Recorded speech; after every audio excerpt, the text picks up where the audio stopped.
पवित्र समय print and YouTube channel की खासियत सामाजिक, आपराधिक, राजनीतिक, धार्मिक और बॉलीवुड।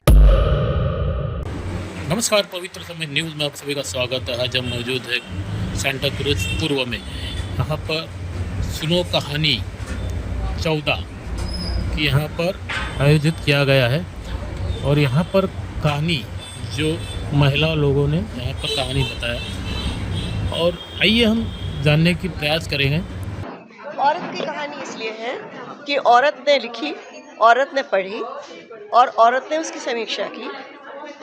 इसके अलावा ये औरतों की कहानी नहीं है, कथाकारों की कहानियाँ हैं, लेकिन क्योंकि स्त्री कथा इसमें हर भूमिका औरत ने निभाई है, इसलिए ये दुनिया औरत की है। दुनिया तो औरत की है ही, आप लोगों को तो हमने रखा हुआ है उसमें, हमारे बिना आप कहीं नहीं। सही है। औरत माँ होती है, बहन होती है, माँ, बहन, बेटी, बीवी, प्रेमिका, दोस्त, सब कुछ होती है और उसके बिना आपकी कोई गति नहीं है। तो दुनिया ही हमारी है।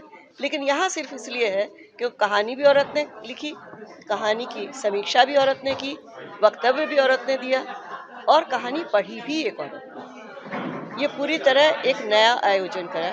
इस पहले भी ऐसा कर चुके हैं एक बार हम, ये दूसरी बार ऐसा किया। हरीश पाठक जी, आपने बड़ी व्यथा बताई। आपने आप शादीशुदा नहीं है, इसके लिए आप प्रेम पे कहानी लिखते नहीं है। शादीशुदा नहीं है, पत्नी है मेरी वो। क्या कारण है फिर? आपको प्रेम ही नहीं है आप में? मैंने ये कहा था कि मैंने अपनी ज़िंदगी में मैं 40 साल से कहानियाँ लिख रहा हूँ और 60 के करीब कहानियाँ लिखी हैं।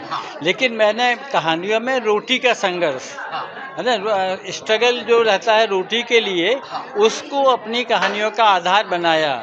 प्रेम पे मैंने कोई कहानी नहीं लिखी क्योंकि मेरे जीवन में प्रेम नहीं रहा। एक मिनट भाभी जी, क्या बात है? प्रेम नहीं करते आपसे? प्रेम करते हैं वो तो वही बताएंगे, लेकिन मुझे प्रेम नहीं बोल रहे हो।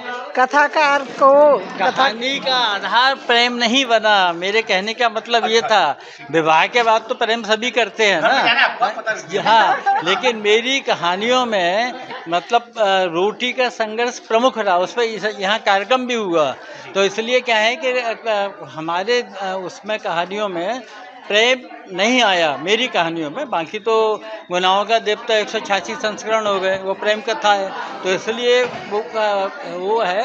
और दूसरा ये है कि मेरी ये मान्यता है कि कहानी का आधार वो होना चाहिए, जैसा भी सुदर्शना जी ने कहा, जीवन का जो आधार है। जीवन का आधार क्या है? जीवन का आधार प्रेम तो नहीं है ना बहुत ज़्यादा। जीवन का आधार रोटी है, कपड़ा है, मकान है। तो हम उस को ज़्यादा बड़ा मुद्दा बनाएं जो हमारे जीवन का आधारभूत सच है, जो हमारे जीवन की ज़रूरत है। तो वो मेरा कहने का मतलब था। मेरी कहानी का आधार वही रहा है, प्रेम नहीं। प्रेम कहानी में त्रासद प्रेम कथा लिखता हूँ, प्रेम कहानी नहीं लिखता। कभी एक भी आपने? नहीं लिखूँगा। बताइए, भाभी जी सामने बैठी आपके बैठी नहीं, खड़ी हैं। क्या लगता है? उनने प्रेम किया कि नहीं, लेकिन मैंने दिल से प्रेम किया है। देखिए, महिला प्रधान को कार्यक्रम लेकर यहाँ पर सुरते भट्टाचार्य और मैं आऊँगा दास मैडम। स्त्री का महत्व तो दुनिया में बहुत ज़्यादा है, क्योंकि स्त्री ही जो है वो उत्पत्ति करती है, वो दुनिया को बसाती है।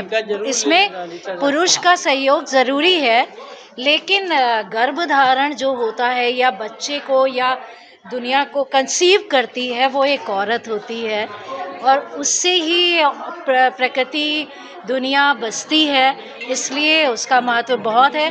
और मैं अभिनेत्री और कवित्री हूँ। मेरा ये पहला कथावाचन था मेरे जीवन का और मैं धन्य हो गई, मुझे अच्छा लगा और मैं चाहूँगी और भी कथावाचन करूँ। और ये औरतों के का महत्व जो है वो दुनिया में समझ रहे, लेकिन पुरुषों का महत्व भी बराबर है, उतना ही है, उसको भी बराबर महत्ता देनी है। जैसे कि उन्होंने कहा कि औरतें अगर पुरुष के बारे में लिखें तो और भी खूबसूरती होगी, या पुरुष अगर औरतों के बारे में कुछ बात करे तो और अच्छा लगता है। मतलब अपनी बढ़ाई अपने मुंह से बहुत अच्छी नहीं लगती है। हमें एक दूसरे के साथ समानता के साथ चलना चाहिए, एक दूसरे की भावनाओं और सम्मान की कद्र करनी चाहिए।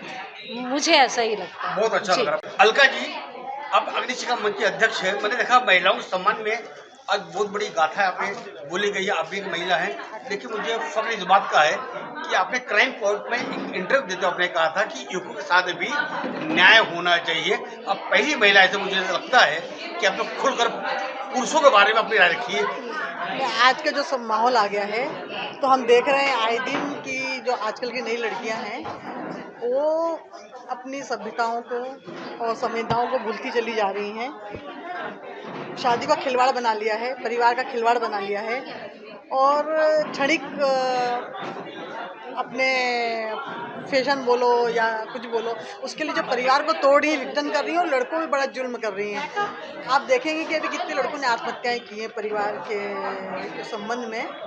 तो इसलिए मेरा ये आया कि जिस तरह से जब हमने महिलाओं पे अत्याचार हो रहे थे, घरों में दहेज प्रथा चालू हो गई थी, तब कानून बना तो महिलाओं की सुरक्षा हुई, पर उस कानून का इन्होंने इतना ज़्यादा दुरुपयोग कर लिया कि अब पुरुषों की आत्महत्याएं होने लगी हैं, लड़कों को पतियों को ही मारने इतनी बड़ी साजिश होने लगी है। तब कहीं मैंने वो लेख लिखा कि अब बेटों के लिए भी सुरक्षा होनी चाहिए और उनके विरोध में कानून बनना चाहिए ताकि उनके भी हम समाज उनको भी सुरक्षित करें। 498 इसको मतलब मालूम कितने आज भी पुरुष पूरा परिवार आज भी जेल की सड़कों पीछे आज भी ये जो 49(8) धारा है इससे आज भी बिना सोचे समझे जो सास को ससुर को और बेटों को अंदर डाल दिया जाता है जिससे वो पूरा परिवार प्रताड़ित होता है। उसके विरोध में भी मैंने कहा है कि वो भी सोच समझ के जब से अनिल मोदी ने आत्महत्या की जब से थोड़ा सा रोक लगा है कोर्ट में, क्योंकि अब लड़के आत्महत्या करने लगे हैं क्योंकि उनको लगता है कि हम इतना कमा रहे हैं और करोड़ों की डिमांड करती हैं लड़कियां जाने के लिए। 2 महीने 15 दिन में आप इतने प्रताड़ित हो गए कि आप करोड़ों की डिमांड करके अलग होना जाना चाह रही हैं। आजकल ये बहुत ज़्यादा हो गया है तो इस पर रोक लगना चाहिए ऐसा मुझे लगता है क्योंकि दुखी होंगे।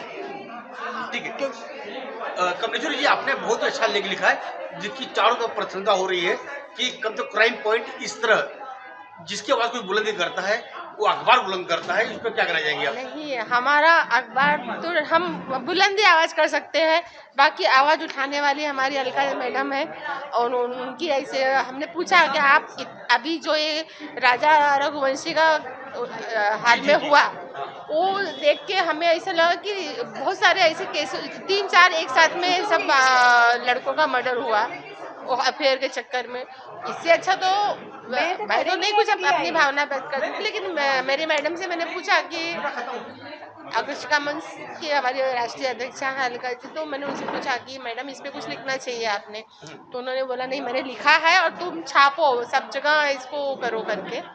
तो मैंने वो कोशिश किया है और मुझे ऐसा लगता है कि सरकार इस चीज़ पे ध्यान देगी और मैंने इसको ट्वीट भी किया है, अब दिल्ली तक ट्वीट किया है और उस पर डाला है लाइन कि मतलब अभी लड़कों की सुरक्षा के लिए भी कोई अगले अधिवेशन तक आने तक कुछ ना कुछ इसके लिए सरकार विचार करे।